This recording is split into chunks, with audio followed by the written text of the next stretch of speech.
श्री स्वामी समर्थ नमस्कार. देऊळगाथाच्या एका विशेष भागामध्ये आपलं सहर्ष स्वागत आहे. भारतीय प्राचीन वेदाचरण गुरुकुल या संस्थेचे कसबा पेठेतील स्वामी समर्थ मठामध्ये आज आपण आलेलो आहोत. येथे दत्त संप्रदायातील पादुकांवरती लेपन होत आहेत. तर चला जाणून घेऊया पादुकांबद्दल. तर इथे आपल्या समोर करमाळकर गुरुजी आहेत. तर त्यांना या पादुकांबद्दल काही प्रश्न विचारूया. नमस्कार गुरुजी. नमस्कार. तर ह्या पादुकांबद्दल तुम्ही आम्हाला थोडं सांगाल का? ह्या निर्गुण पादुका आहेत. गाणगापुरात जशा बनतात तसे बनवलेले आहेत आपण. बरं. आणि गाणगापुरात सुद्धा नदीच्या वाळूच्याच पादुका आहेत. त्यानंतर ह्या पादुका बाकी जे घरी बनवले जातात तर त्याला केशर लेपन केलं जातं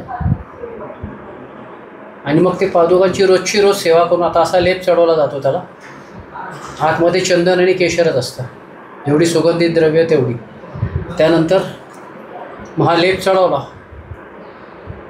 किंवा आरती महापूजा सगळं चालू होतं, पण लेप चढवल्याशिवाय काही होत नाही. म्हणजे हा लेप आपण दररोज चढवतो का? हो, रोजच्या रोज चढवावा लागतो हा लेप. बरं. आणि हा लेप दुपारच्या मध्यान्हला पण चालू शकतो, पण सकाळी पहाटेची पूजा 3ची आहे त्याच्यामध्ये केलेलं जास्त फायद्यात जातं. आता आपण ह्याच्यामध्ये या लेपनमध्ये जे इन्ग्रेडियंट्स वापरले ते काय काय म्हणजे सांगू शकाल का? काय हिना अत्तर आहे, कस्तुरी अत्तर आहे, चंदन अत्तर आहे, गोरोचन आहे, केशरचं प्रमाण जे असते आणि चंदन उगाळून आणि त्याच्यावर मग अष्टगंधाचा लेप चढवला जातो.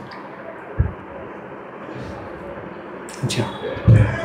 आणि आता आम्ही बघू शकतो इथं पादुकांच्या खाली गादी पण वगैरे. तर गाणगापूरमध्ये जी जशी गादी आहे तशीच गादी ही आहे. अच्छा. गाणगापुरामध्ये जी गादी ठेवली जाते ओरिजिनल पादुकांवर, तीच गादी आम्ही घेऊन आलो तिथं. त्या ठिकाणी नवीन गादी आली. मूळ ज्या निर्गुण पादुका आहे त्या कधीच मंदिराच्या बाहेर येत नाही. बरं. फक्त गादी अत्तराने ओथंबली गेली वर्षभरात की ती गादी बदलायला लागते. अच्छा. साधारण 2-2.5 इंच जाडीची गादी असती. त्या हिशोबाने गाडी बदलली की गादी ती प्रसाद म्हणून देतात. मग त्याच गादीवर ह्या पादुका ठेवून टाकायच्या. आता हे लेपन असं केलंय, हे अशा स्वरूपाचं आहे मूळ स्वरूप. मग ह्याच्यावर अत्तरपूजा करायची आणि दत्तस्तुती, मग आरतीच्या अगोदर नैवेद्य. मग हे लेपन जेव्हा आपण करतो तेव्हा असं काही स्पेसिफिक मंत्र वगैरे म्हणावं लागतात का? बरं.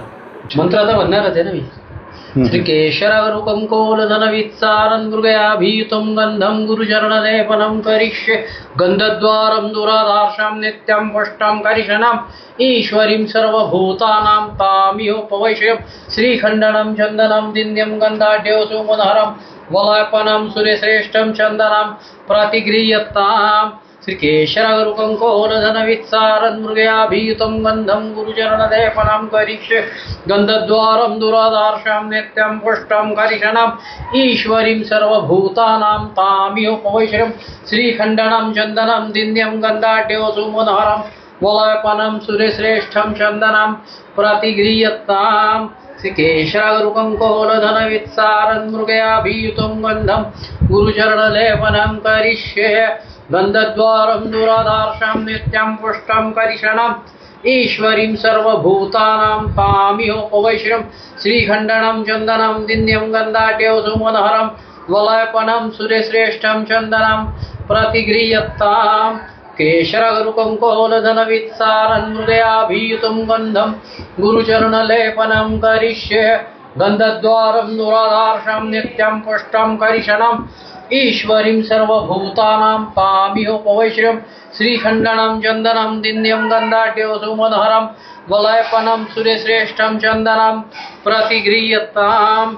श्रीकेशरावरुकं कोलधनवित्सारं मृगयाभीतं गन्धं गुरुचरणलेपनं करिष्ये गन्धद्वारं दुराधार्षं नित्यं पुष्टं करिशनं ईश्वरीं सर्वभूतानां तामिहोपवैश्यं श्रीखण्डनं चन्दनं दिन्यं गन्धाढ्यो सुमनहरं वलापनं सूर्यश्रेष्ठं चन्दनं प्रतिगृह्यताम् केशरगुरुकङ्कोलधनविस्तारन् मृगयाभीतं गन्धं गुरुचरणलेपनं करिष्ये गन्धद्वारं दुरादार्शं नित्यं पुष्टं करिषणम् ईश्वरीं सर्वभूतानां तामिहोपवैश्रं श्रीखण्डनं चन्दनं दिन्यं गन्धाढ्यो सुमनहरं वलापनं सुरेश्रेष्ठं चन्दनं प्रतिगृह्यताम् अत्तरगे केशरगुरुकङ्कोलधनवित्सारन् मृगयाभीतं गन्धं गुरुचरणलेपनं करिष्ये थोडंसं गन्धद्वारं दुरादार्शं नित्यं पुष्टं करिषणम् ईश्वरीं सर्वभूतानां तामिहोपवैश्रं